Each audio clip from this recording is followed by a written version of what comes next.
Assalamualaikum warahmatullahi wabarakatuh.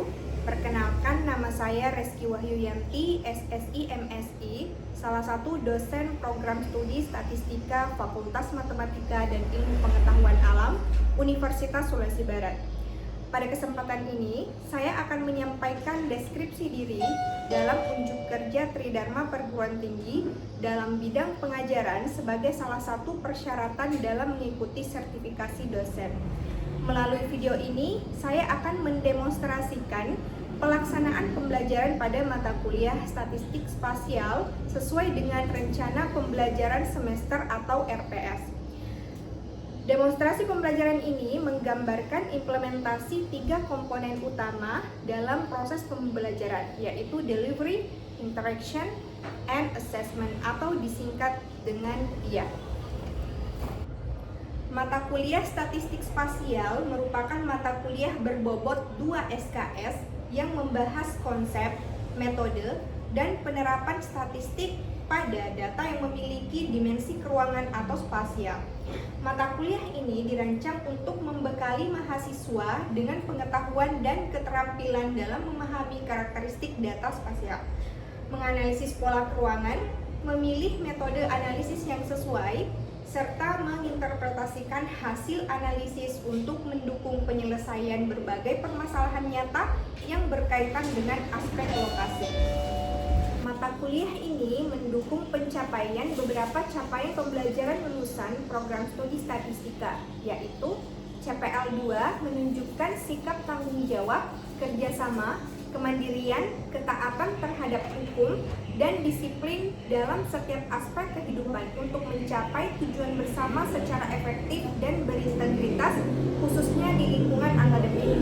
CPL 3 menguasai konsep dasar keilmuan statistika dan metode-metode analisis statistika yang dapat diaplikasikan pada berbagai bidang terapan. CPL 5 mampu berpikir logis, kritis, sistematis, dan inovatif dalam proses pembelajaran serta menghasilkan solusi, gagasan, desain, proyek atau karya ilmiah yang orisinil. CPL 9 mampu melakukan manajemen dan analisis data menggunakan teknik-teknik statistika dengan bantuan perangkat lunak.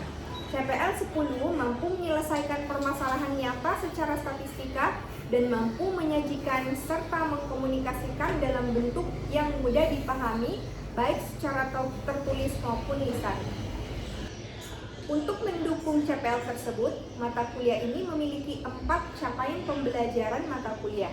Setelah mengikuti perkuliahan ini, mahasiswa diharapkan dapat: yang pertama, mahasiswa menjelaskan konsep dasar statistik spasial, karakteristik data spasial, sistem koordinat, dan konsep ketetanggaan sebagai dasar dalam analisis statistik spasial. Yang kedua, mahasiswa menerapkan metode ESDA, Exploratory Spatial Data Analysis, untuk mengidentifikasi pola autokorelasi spasial pada suatu fenomena menggunakan perangkat lunak statistika. Yang ketiga, mahasiswa menganalisis karakteristik data spasial untuk menentukan model regresi spasial yang sesuai dalam menyelesaikan permasalahan menggunakan perangkat lunak statistika. Yang keempat, mahasiswa merancang dan menyelesaikan analisis statistika spasial untuk menyelesaikan permasalahan nyata menggunakan perangkat lunak statistika serta menyajikan dan mengkomunikasikan hasil analisis secara ilmiah dengan menunjukkan sikap tanggung jawab, kerjasama, dan integritas akademik. Untuk mencapai kemampuan tersebut, materi pembelajaran disusun secara sistematis selama 1 semester yang meliputi konsep dasar statistik spasial, data spasial dan representasi data spasial, sistem koordinat dan proyeksi peta, konsep ketetanggaan dan spatial weight matrix, kemudian ESDA, Global Moranes I, Local Moranes atau biasa juga disingkat dengan LISA, Hotspot Analysis, Spatial Regression, Spatial Lag Model, Spatial Error Model, Geographically Weighted Regression, kemudian Multiscale Geographically Weighted Regression. Perkuliahan dilaksanakan secara tatap muka dengan dukungan Learning Management System atau disingkat dengan LMS sebagai media untuk menyediakan materi pembelajaran menyampaikan informasi perkuliahan, memberikan penugasan, dan memfasilitasi komunikasi dengan mahasiswa di luar jam perkuliahan. Seluruh materi pembelajaran tersebut disusun secara sistematis dan bertahap untuk mendukung ketercapaian CPMK dan sub-CPMK pada setiap pertemuan. Agar tujuan pembelajaran dapat dicapai secara optimal, pelaksanaan perkuliahan dirancang melalui 3 komponen utama, yaitu delivery, interaction, dan assessment atau disingkat dengan DIA. Ketika ketiga komponen ini saling terintegrasi sehingga proses pembelajaran tidak hanya berfokus pada penyampaian materi, tetapi juga mendorong partisipasi aktif mahasiswa serta mengukur ketercapaian hasil belajar secara berkelanjutan sesuai dengan rencana pembelajaran semester. Pada aspek delivery, pembelajaran dilaksanakan secara tatap muka dengan dukungan Learning Management System sebagai media untuk menyediakan bahan ajar, menyampaikan informasi perkuliahan, dan memfasilitasi pengumpulan tugas mahasiswa. Dalam pelaksanaan pembelajaran, saya menerapkan pendekatan student center learning dengan mengombinasikan metode ceramah interaktif, diskusi, case study, demonstrasi, dan praktik sederhana yang relevan dengan materi. Pada pertemuan pertama, pembelajaran diawali dengan penyampaian tujuan pembelajaran, kemudian dilanjutkan dengan pertanyaan pemantik untuk mengaitkan materi dengan fenomena nyata yang dekat dengan kehidupan mahasiswa. Selanjutnya, materi disampaikan menggunakan media presentasi yang diperkaya dengan ilustrasi, gambar, dan contoh kasus sehingga mahasiswa memperoleh pemahaman konseptual yang lebih baik. Kemudian pada aspek interaction, saya membangun interaksi secara aktif antara dosen dan mahasiswa melalui komunikasi 2 arah selama proses pembelajaran. Interaksi diawali dengan pertanyaan pemantik untuk menggali pengetahuan awal mahasiswa mengenai pentingnya aspek lokasi dalam analisis data. Mahasiswa kemudian diberi kesempatan untuk mengemukakan pendapat, menjawab pertanyaan, serta mendiskusikan contoh-contoh fenomena yang berkaitan dengan statistik spasial. Selama diskusi berlangsung, saya memberikan pertanyaan lanjutan, klarifikasi konsep, serta umpan balik terhadap jawaban mahasiswa sehingga proses pembelajaran berlangsung secara aktif, partisipatif, dan kolaboratif. Kemudian pada aspek assessment, penilaian dilakukan secara berkelanjutan sesuai dengan rencana pembelajaran semester melalui penugasan individu maupun kelompok, kuis, praktik analisis menggunakan perangkat lunak, presentasi proyek, ujian tengah semester, dan ujian akhir semester. Teknik penilaian yang digunakan meliputi observasi, penugasan, presentasi, praktik, serta ujian. Indikator penilaian meliputi penguasaan konsep statistik spasial, kemampuan menerapkan metode analisis spasial, kemampuan menganalisis dan menginterpretasikan hasil analisis, ketepatan memilih metode yang sesuai dengan karakteristik data, kemampuan menggunakan perangkat lunak statistika, serta kemampuan menyajikan dan mengkomunikasikan hasil analisis secara ilmiah dengan menjunjung tinggi integritas akademik. Seluruh proses pembelajaran yang saya laksanakan dirancang berdasarkan rencana pembelajaran semester sehingga terdapat keselarasan antara capaian pembelajaran lulusan, capaian pembelajaran mata kuliah, sub-CPMK, materi pembelajaran, strategi pembelajaran, aktivitas mahasiswa, dan sistem penilaian. Keselarasan tersebut diharapkan dapat mendukung ketercapaian kompetensi mahasiswa secara bertahap, sesuai dengan prinsip outcome-based education. Selanjutnya, saya akan mendemonstrasikan proses pembelajaran pada pertemuan pertama dengan materi konsep dasar statistik spasial sebagai implementasi dari aspek delivery, interaction, dan assessment yang telah saya jelaskan. Terima kasih atas perhatian Bapak Ibu Asesor. Selamat menyaksikan video saya. Wassalamualaikum warahmatullahi wabarakatuh. Oke, kita mulai ya. Assalamualaikum warahmatullahi wabarakatuh. Selamat siang semuanya. Bagaimana kabarnya hari ini? Alhamdulillah sehat ya. Oke, jadi sebelum kita masuk ke materi hari ini, saya persilahkan kalian untuk mengisi absensi, presensi di Siakat ya, bisa melalui akun masing-masing. Oke? Nah, pertama-tama yang akan kita bahas yaitu tujuan pembelajaran. Nah, jadi semester ini kita akan belajar tentang statistik spasial ya. Untuk kali ini di pertemuan pertama yang kita akan bahas adalah konsep dasar statistik spasial sebagai fondasi utama kita untuk memahami statistik spasial untuk kehidupan sehari-hari. Nah, untuk tujuan pembelajaran yang pertama yaitu mahasiswa dapat menjelaskan pengertian statistika spasial serta ruang lingkup penerapannya. Kemudian yang kedua, mahasiswa bisa membedakan karakteristik data spasial dan data non-spasial. Kemudian yang ketiga, mahasiswa dapat mengidentifikasi jenis-jenis data spasial, yaitu data titik, garis, dan area, beserta contoh penerapannya. Kemudian, mahasiswa dapat menjelaskan pentingnya informasi lokasi dalam analisis statistik. Selanjutnya, mengidentifikasi pola-pola spasial sederhana yang terdapat pada suatu fenomena berdasarkan visualisasi peta. Oke, sebelum kita memasuki materi inti, saya punya pertanyaan sederhana untuk adik-adik mahasiswa semua. Nah, menurut adik-adik mahasiswa semua, bumi itu bulat atau datar? Bulat. Ada yang bilang datar, ada yang kubu datar. Jadi untuk pembahasan mengenai bumi bulat atau datar ini sebenarnya perdebatannya cukup sengit ya. Ada yang keras loh yang mengatakan bahwa bumi itu datar. Tapi di luar dari itu semua, dari banyak penelitian itu membuktikan bahwa bumi itu bulat.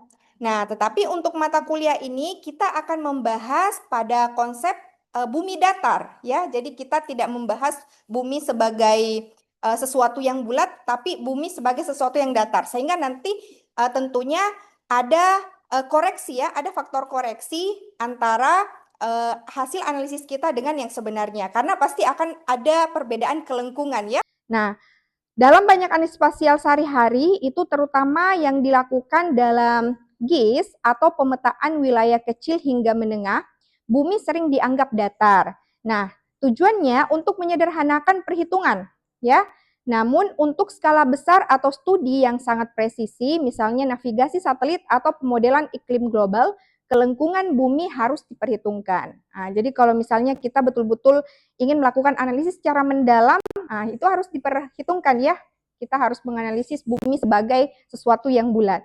Nah, jadi meskipun bumi sebenarnya tidak datar, dalam konteks analisis spasial pendekatan bidang datar sering digunakan karena lebih praktis dan cukup akurat untuk kasus tertentu.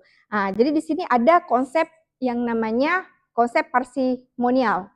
Itu terkenal dalam statistika. Jadi dalam statistika itu kita lebih mengutamakan metode yang sederhana meskipun akurasinya lebih kecil, tapi perbedaannya sedikit ya, daripada metode yang sangat rumit, tapi mungkin akurasinya sedikit lebih kecil dibandingkan metode sederhana. Paham maksud saya ya? Bukan tingkat akurasi yang jomplang ya, beda kalau jomplang ya berarti kita harus pakai yang lebih baik tingkat akurasinya. Tapi kalau maksud saya perbedaannya itu sangat kecil, berarti kita mengutamakan metode yang sederhana, gitu ya. Oke, nah sekarang saya perlihatkan salah satu studi kasus ini adalah penelitian yang pernah kami lakukan untuk data tingkat kriminalitas pada tahun 2023. Nah, jadi siapa sangka ternyata untuk tingkat kriminalitas di Sulawesi Selatan pada tahun 2023 itu ternyata memiliki efek spasial, faktor lokasi. Jadi bukan hanya faktor sosial, budaya, ekonomi yang mempengaruhi banyaknya tingkat kejahatan, tetapi ternyata lokasi juga mempengaruhi. Lokasi yang lebih dekat ternyata bisa mempengaruhi lokasi yang bertetangga dengannya. Seperti itu. Nah, kalau hal seperti ini misalnya kita abaikan dalam analisis statistik, maka nanti hasil yang akan kita peroleh itu bisa berkurang keakuratannya atau bisa bias, ya. Oke. Nah, sekarang coba kalian perhatikan di petanya. Kira-kira ini petanya itu dia polanya cenderung mengelompok atau acak? Kalau kalian lihat ini cenderung mengelompok atau acak? Acak atau mengelompok? Hah? Mengelompok artinya warna yang sama itu dia cenderung berdekatan. Ya meskipun tidak semua, tapi mereka cenderung mengelompok. Kayak seperti ini, yang biru muda hampir putih, dia mengelompok. Ini yang pekat juga lebih mengelompok. Nah, jadi dari hasil visualisasi ini, kalau kita lihat, dia cenderung mengelompok ya, cenderung. Meskipun ada yang mungkin terpisah. Nah, untuk hasil analisisnya juga seperti itu. Ternyata dia memang ada efek spasial. Artinya daerah yang berdekatan, misalnya Goa. Goa itu mempengaruhi tingkat kejahatan yang ada di Kota Makassar. Ternyata seperti itu. Nah, itulah pentingnya kalau misalnya kita menggunakan data lokasi, harus mempertimbangkan yang namanya efek spasial. Jangan sampai dia punya efek spasial, tetapi tidak kita jadikan sebagai pertimbangan, maka akan bias hasil analisisnya. Paham ya? Oke. Nah, hukum pertama tentang geografi dikemukakan oleh Tobler. Nah, jadi dia menyatakan bahwa segala sesuatu itu saling berhubungan satu dengan yang lainnya. Ya, tetapi sesuatu yang lebih dekat mempunyai pengaruh daripada sesuatu yang lebih jauh. Jadi teorinya seperti itu. Ternyata lokasi yang lebih dekat itu memiliki pengaruh yang lebih besar daripada lokasi yang cenderung lebih jauh. Nah, metode spasial merupakan metode untuk mendapatkan informasi pengamatan yang dipengaruhi efek ruang atau lokasi. Jadi, apa itu statistika spasial? Suatu teknik atau metode statistika yang digunakan untuk menganalisis data spasial. Jadi, di sini ada dua unsur ilmu utama. Yang pertama itu statistika sama geografi ya. Nah, jadi disebut ilmu statistika spasial. Nah, ini penerapannya bisa dalam berbagai aspek ya, aspek kesehatan, lingkungan, geologi, meteorologi, ekonomi, sosial ya, kebencanaan dan lain-lain.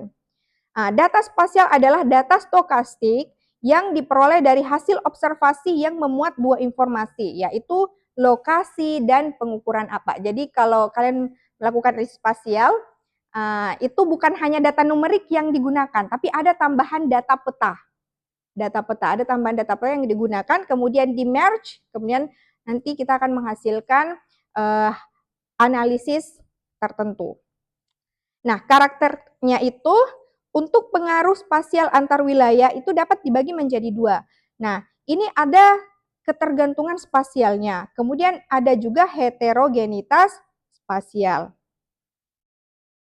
Oke. Nah, sekarang kita bahas model regresi global. Nah, kenapa kita kemudian ke model regresi global? Karena ternyata ilmu dari statistik spasial itu adalah salah satu bagian dari regresi. Sudah pernah belajar regresi kan? Di semester yang lalu ya. Nah, jadi statistik spasial itu adalah model regresi yang di dalamnya itu kita masukkan efek spasial. Karena ada masalah tertentu. Ada masalah error yang yang tidak independen. Nah, kalau regresi global kan errornya itu harus independen. Ini syaratnya ya, asumsinya. Atau tidak ada autokorelasi. Kemudian errornya itu harus homogen atau tidak terjadi heteroskedastisitas. Nah, itu kalau regresi. Nah, sementara kalau di efek spasial, ada efek spasialnya, ini tidak terpenuhi. Nah, ini ada masalah yang muncul ya, ada masalah yang muncul. Yang pertama, spatial dependence. Adanya hubungan fungsional tentang data antara lokasi pengamatan dengan lokasi pengamatan lainnya. Berarti asumsi error independen itu terlanggar.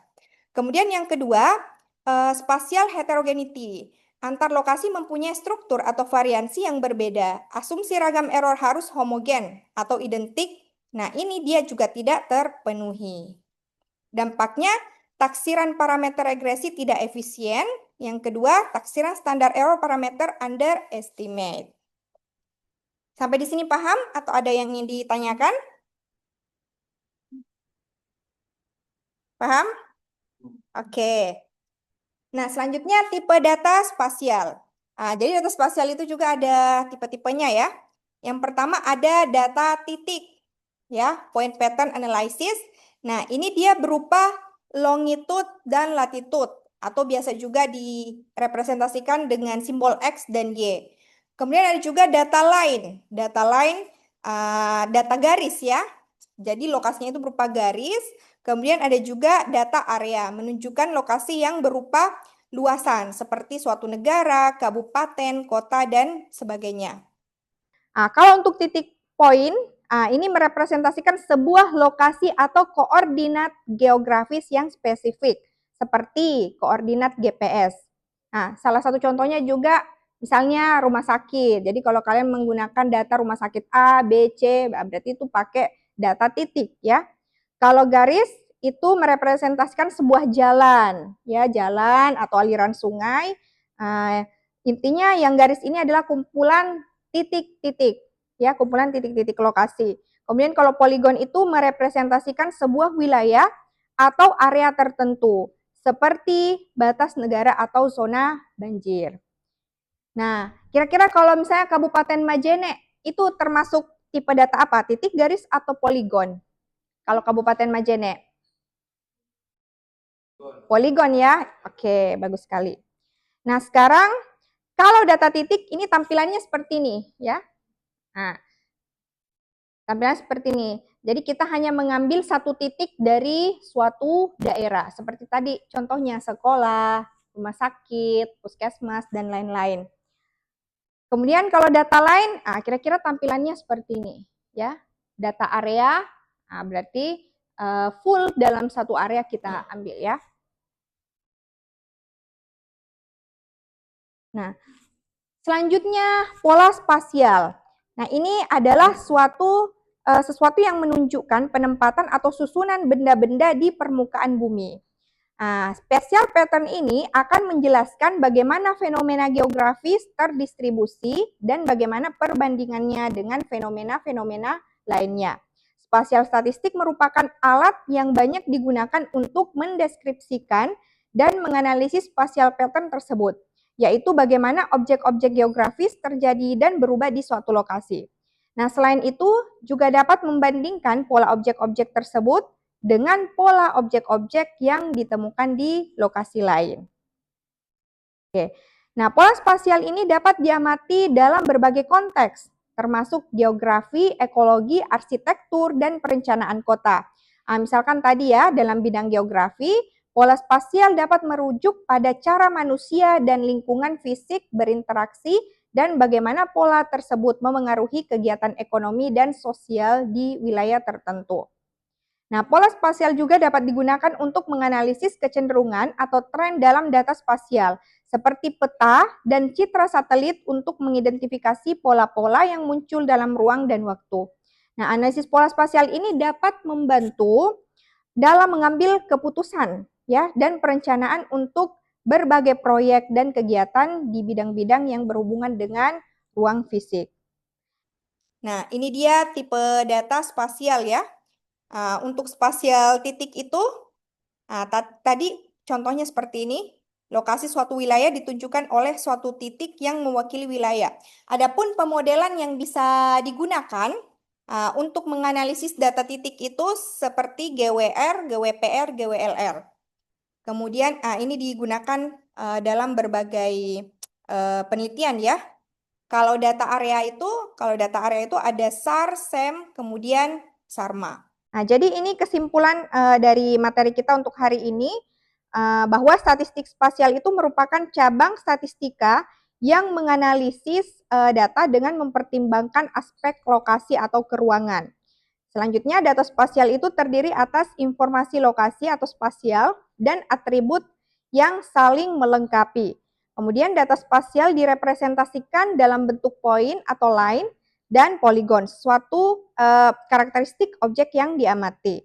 Kemudian informasi lokasi dapat memengaruhi pola suatu fenomena sehingga tidak selalu memenuhi asumsi independensi seperti pada statistik klasik. Nah, pemahaman konsep dasar statistika spasial menjadi fondasi untuk mempelajari analisis spasial dalam pertemuan berikutnya. Oke, yakin tidak ada pertanyaan? Kalau tidak ada pertanyaan, kita sekarang mengerjakan tugas. Ya, nah, tugasnya itu adalah, jadi ini untuk penilaian ya, penilaian apakah pemahaman mahasiswa itu sudah baik atau masih perlu diperjelas. Nah, misalkan di sini kita diminta untuk mengidentifikasi fenomena spasial di sekitar kita, ya.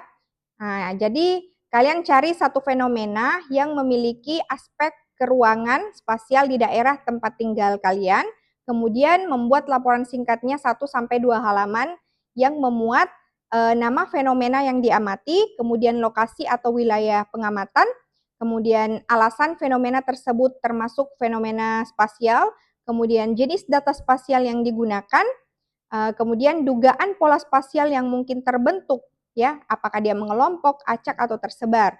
Kemudian selanjutnya dokumentasi berupa foto, peta, atau tangkapan layar Google Maps.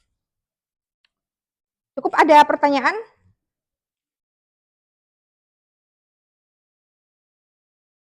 Silakan. Keisha.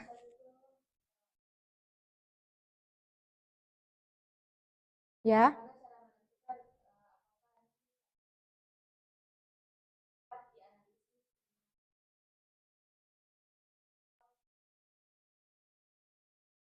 Global atau lokal. Jadi sebenarnya untuk masalah regresi global atau lokal itu bukan metode yang bisa yang diperbandingkan ya, tapi tergantung tingkat kebutuhan kita. Jadi dalam suatu analisis itu kita bisa menggunakan keduanya. Keduanya.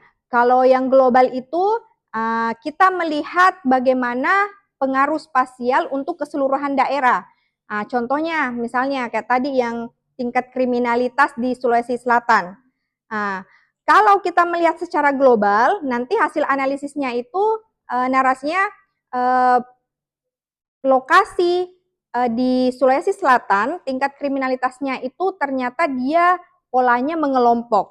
Hanya seperti itu. Tapi kalau lokal, nanti kita bisa mengetahui yang mana lokasi yang saling mempengaruhi. Misalnya, misalnya Bone ternyata dia mempengaruhi Kabupaten Maros. Nah, sementara mungkin Goa itu dia tidak terlalu berpengaruh kepada Makassar. Kita bisa tahu itu kalau di lokal. Jadi tergantung apa yang kita butuhkan. Apakah kita butuh informasi yang lebih detail atau hanya yang umum saja? Kita cuma mau tahu ada efek spasial atau tidak. Gitu. Bagaimana, Kesha? Ada lagi yang mau bertanya tentang tugasnya? Sudah paham?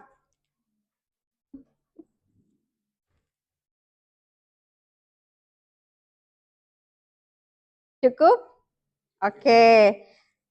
Kalau tidak ada lagi pertanyaan, mungkin kita akhiri sampai di sini ya. Insya Allah kita ketemu lagi pekan depan. Semoga bisa menyelesaikan tugasnya dengan baik. Jangan lupa tugasnya dikumpulkan, nanti saya kirimkan link Google Drive-nya ya. Oke, untuk hari ini cukup sekian. Semangat semuanya ya. Oke, Wassalamualaikum warahmatullahi wabarakatuh.